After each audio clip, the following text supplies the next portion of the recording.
नमस्कार दोस्तों, स्वागत है आपका अपने YouTube चैनल राजस्थान स्टडी में।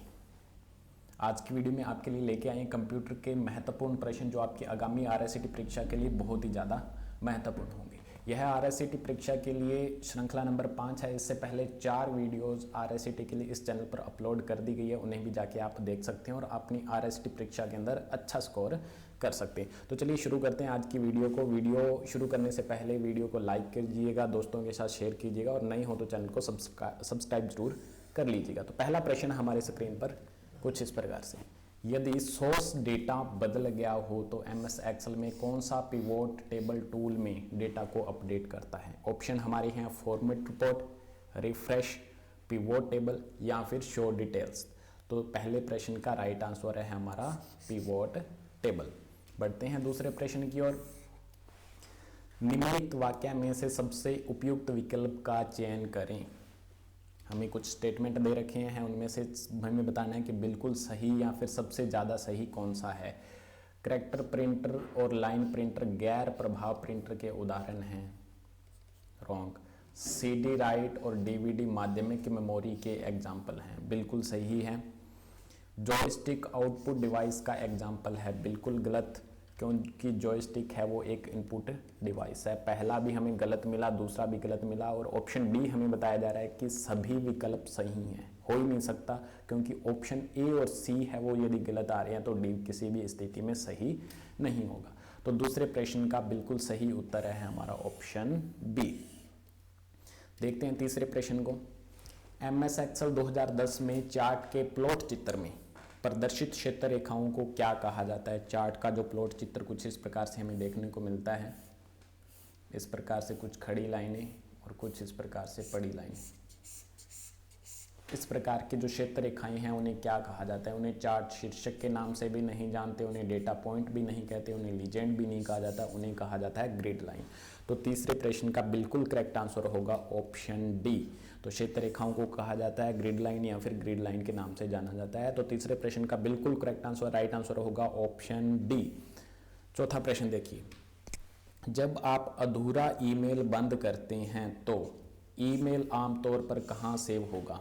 आप कोई ईमेल टाइप कर रहे हैं, बीच में किसी असुविधा की वजह से या फिर बीच में कहीं समस्या की वजह से आपने ईमेल को कर दिया है बंद, तो आपको बताना है कि वो कौन से फोल्डर के अंदर सेव होगा या फिर संधारित होगा।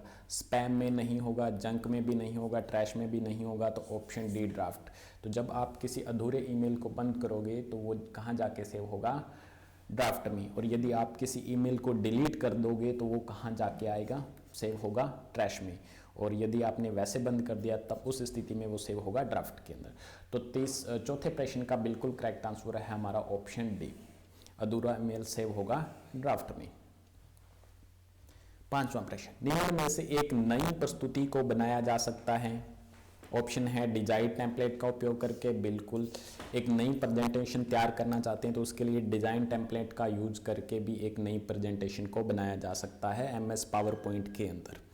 ऑप्शन बी है मौजूदा प्रस्तुति से, यानी कि पहले से आपके पास एक PPTX फाइल यानी कि पावर पॉइंट फाइल बनी हुई है, उसको अपडेट करके उसमें संशोधन करके भी आप एक नई प्रस्तुति या नई प्रेजेंटेशन को तैयार कर सकते हैं। ऑप्शन बी भी हमारा बिल्कुल सही है।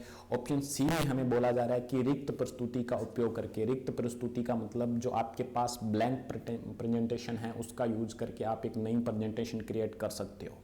तो बिल्कुल सही, ऑप्शन ए, बी और सी तीनों ही ऑप्शन सही हैं। तो इसका मतलब हमारा इस प्रश्न का सही उत्तर होगा ऑप्शन डी, उपरोक्त सभी। बहुत अच्छा प्रश्न। बढ़ते हैं छठे प्रश्न की ओर। पांचवें प्रश्न का बिल्कुल करेक्ट आंसर ऑप्शन डी।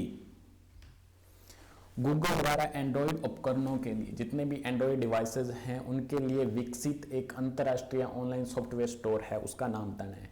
बिल्कुल सिंपल, आप सभी यूज करते होंगे गूगल, सभी मोबाइल्स एंड्रॉयड यूज करते होंगे। उसके लिए आप कोई भी सॉफ्टवेयर डाउनलोड करने के लिए किस सॉफ्टवेयर का यूज करते हैं, किस ऑनलाइन सॉफ्टवेयर का यूज करते हैं, बस उसका सिंपली आपने नाम बताना है।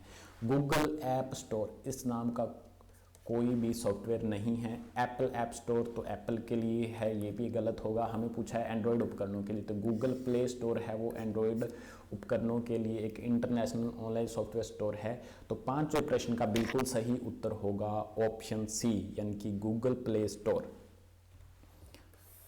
ऑप्शन सी पांचवें प्रश्न का बिल्कुल राइट आंसर है। वीडियो अच्छी लग रही हो तो कमेंट करके हमें जरूर बताइएगा कि आपको अब तक के 5 प्रश्न कैसे लगे, और चैनल पर नहीं हो तो फिर रिक्वेस्ट करूंगा कि चैनल को सब्सक्राइब जरूर कर लीजिएगा, और बहुत ज़्यादा अच्छी लग रही हो तो अपने दोस्तों के साथ शेयर भी जरूर कीजिएगा। छठा प्रश्न, निम्नलिखित डिवाइस में से कौन प्राथमिक मेमोरी का उदाहरण है?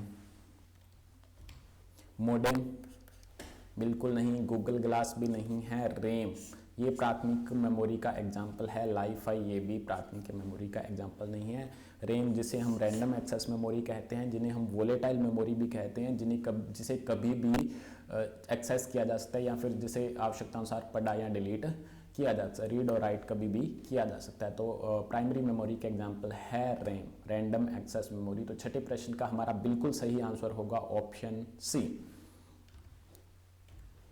तो छठे प्रश्न का बिल्कुल करेक्ट आंसर है ऑप्शन सी। सातवां प्रश्न देखिए, एक वेबसाइट कंप्यूटर सिस्टम पर होस्ट की जाती है जिसे हम कहेंगे क्रोम ब्राउज़र नहीं कहेंगे, राउटर कहेंगे नहीं कहेंगे, वेब ब्राउज़र भी नहीं कहेंगे, उसे कहेंगे वेब सर्वर, यानी कि जिस पे सभी वेबसाइट का डेटा को स्टोर किया जाता है या फिर जिस पे वो रन करते हैं या फिर जिस पे वो चलती है उसे हम कहेंगे वेब सर्वर। तो सातवें प्रश्न का बिल्कुल करेक्ट आंसर होगा ऑप्शन सी।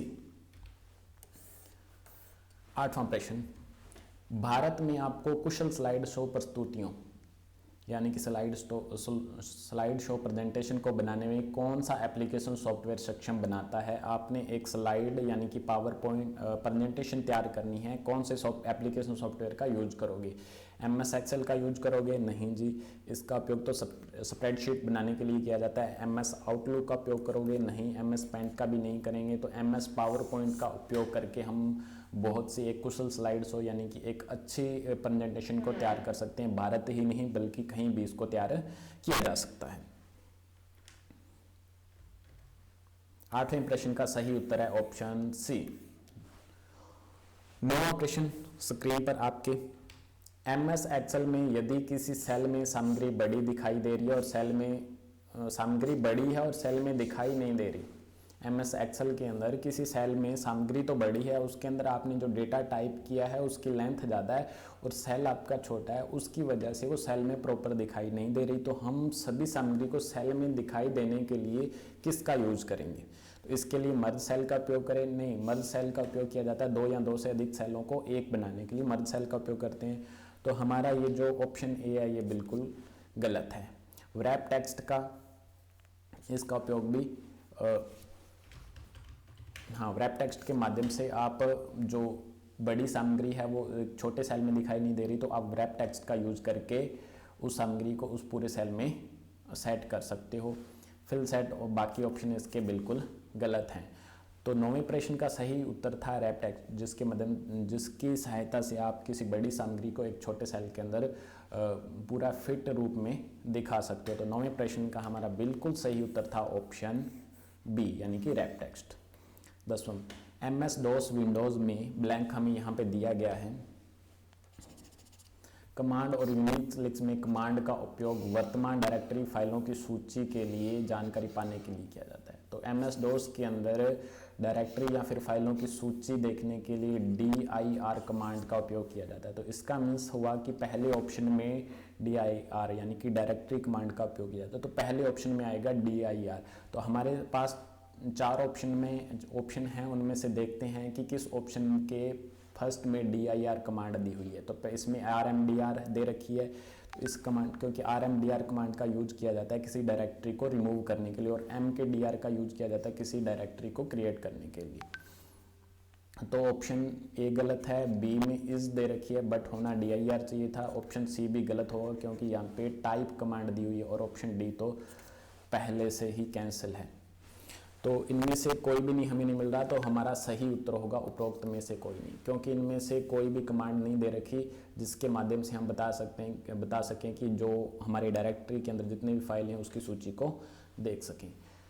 तो आज की क्लास में इतना ही, मिलेंगे अगली वीडियो में। आपको ये वीडियो कैसी लगी हमें कमेंट करके ज़रूर बताइए, और क्या आपका भी आगे आने वाली आपका भी एग्ज़ाम है 6 दिसंबर को, तो भी हमें कमेंट करके बताइए, और आपने ये वीडियो कहाँ से देखी वो भी हमें ज़रूर बताइएगा। मिलेंगे अब अगली वीडियो में, तब तक के लिए गुड बाय।